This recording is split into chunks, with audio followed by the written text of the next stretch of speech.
Hi guys, so this video is about my next read because actually I just finished Escaping Exodus by Nicky Drayden, and I just have to find out what the story is going to end on. And yeah, it was very exciting. So I decided to just read the second book in the duology, so this should wrap it up. And what is this book about? So this book is, let's read out the description. The Compton Crook Award-winning author, congrats, weaves her trademark blend of science fiction and dark humor in this dazzling story that continues the imaginative saga begun in Escaping Exodus, in which a society lives in the belly of a beast, and an entire civilization's survival depends on a pair of uneasy allies who must come together for one epic battle. Ooh, there's going to be a battle. Nearly 1,000 years removed from Earth. Okay, so this actually gives a timeline. I don't really remember there being a timeline in the book. Anyway, the remnants of humanity cling to existence inside giant spacefaring creatures known as the Zenzee. Abused and exploited by humans for generations, these majestic animals nearly went extinct, but under the command of its newly minted ruler, Doka Kaylee, life in the Parados One has flourished. Thanks to careful oversight and sacrifice by all of its crew, they are now on the brink of utopia, and yet Doka's rivals feel threatened by that success. Actually, you can't achieve utopia. That's like utopia actually means no man's land. So it's not something that's achievable. Anyway, so yeah. The Senate allowed Duca to lead their people, believing he'd fail spectacularly, a disaster that would cement the legitimacy of their long-standing matriarchy. Despite vocal opposition and blatant attacks on his authority, Duca has continued to handle his position with grace and intelligence. He knows a single misstep means disaster. Yeah.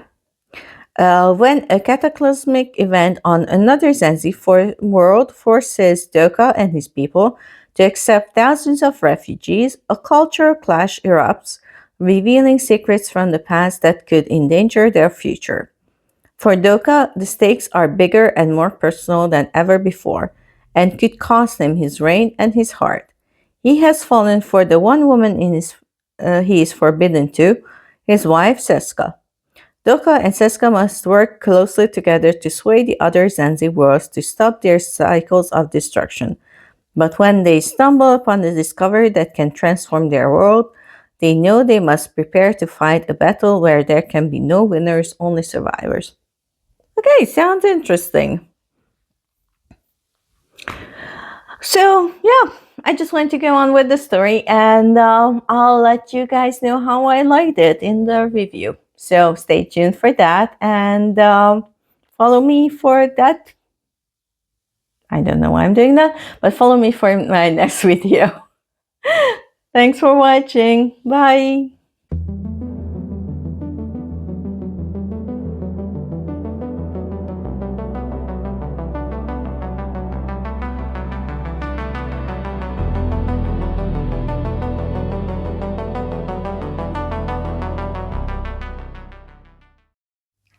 Hi guys, so this is a review of Symbiosis by Nicky Drayden, or Symbiosis, depends on where you live.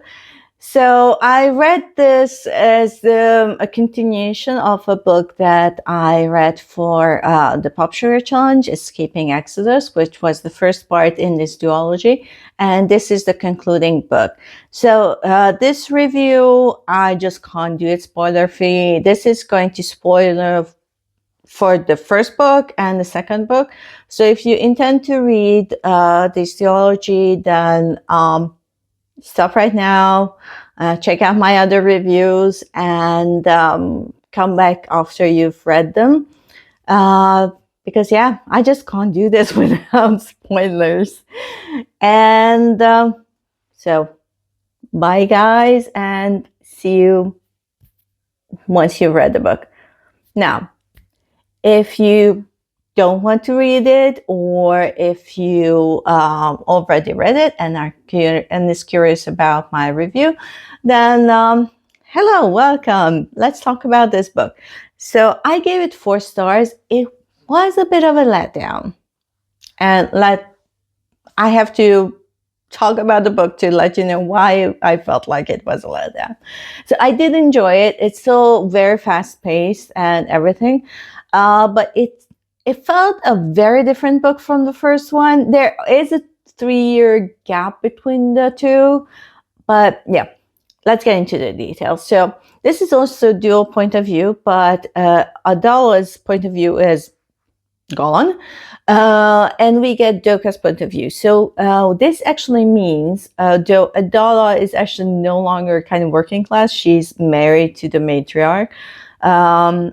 So yeah, but we lose a part of the story which was describing the life of the worker class.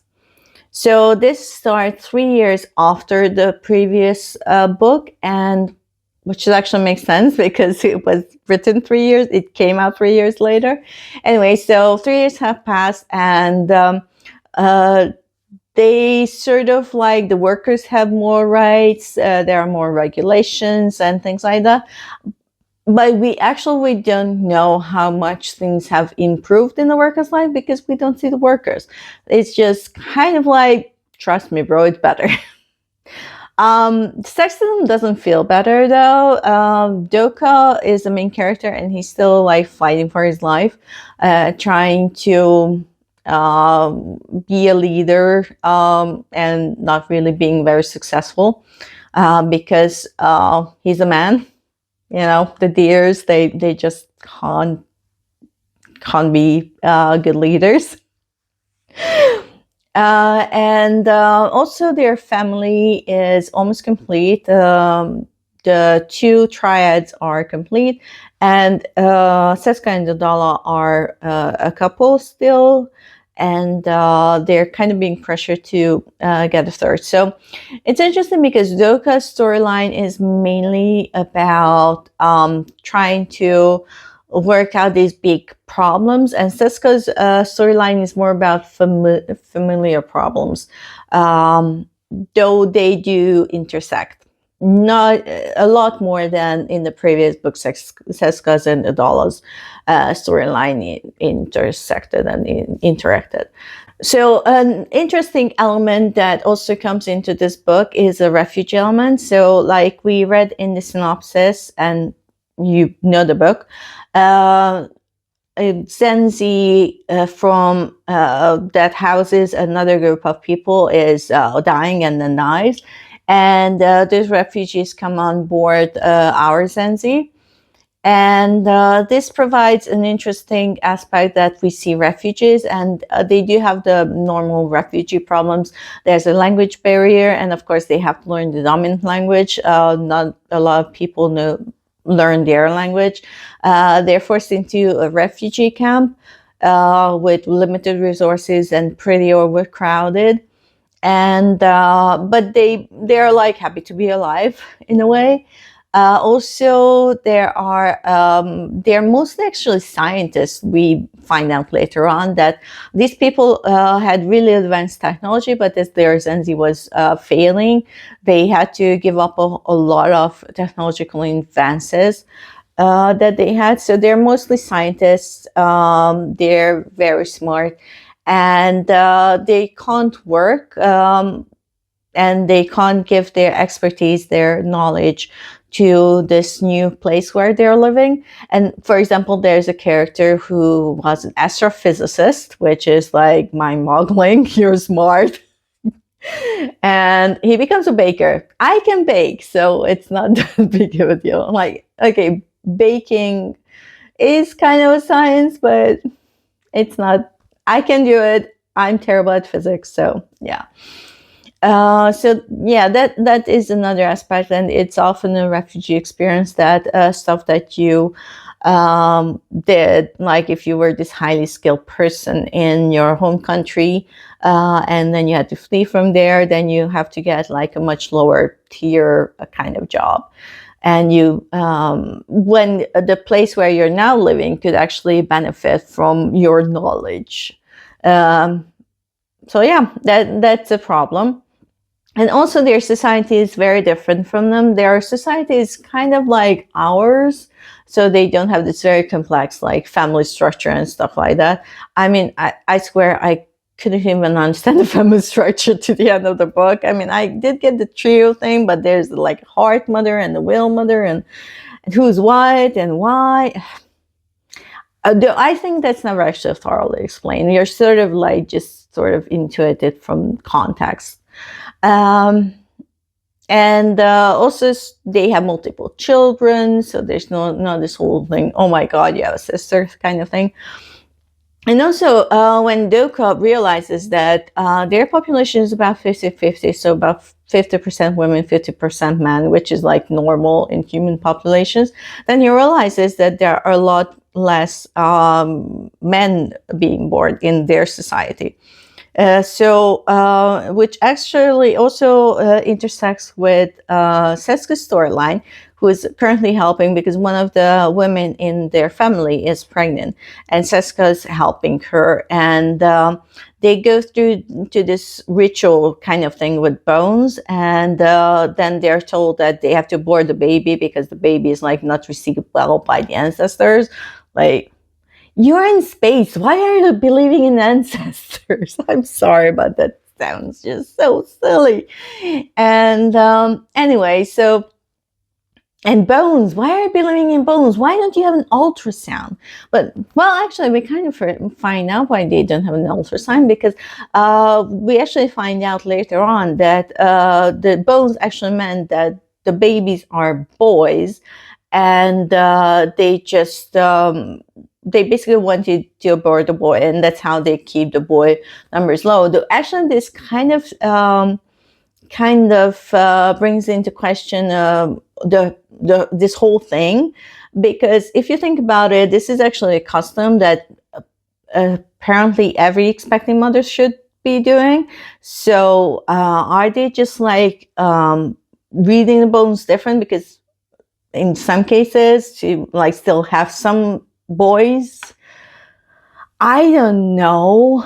Like that actually kind of didn't make sense to me. And actually I also had a little problem with this whole thing, like their structure, and that they are like 9 people only have 1 child, because I feel like then their population would decrease by a lot in the 300 years that they've been doing this.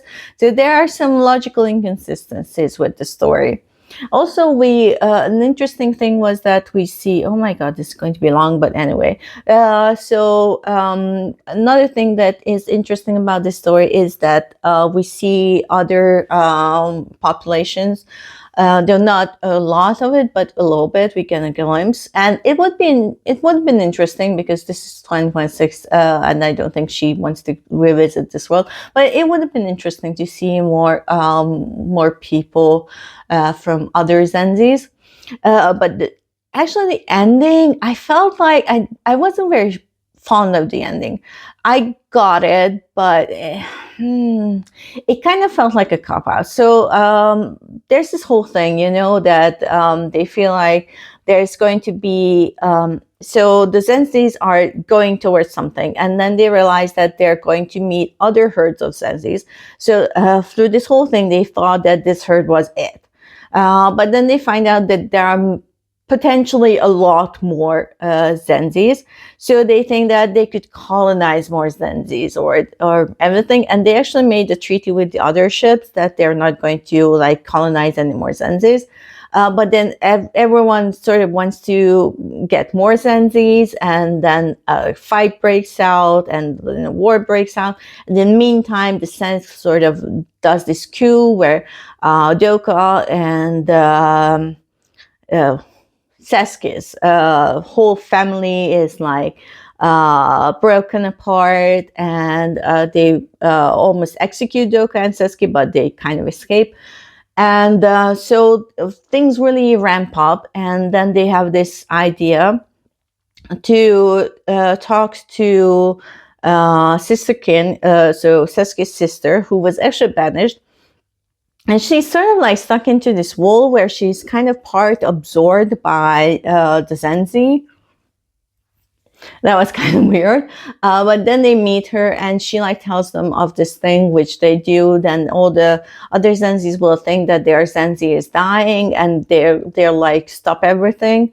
And so they do that. And Seski in the Sister Kin is actually, this whole thing is like a distraction, because Sister Kin goes to the Senate, and then she has this spore kind of things, and she releases these spores, and she's like kind of controlling the Senate.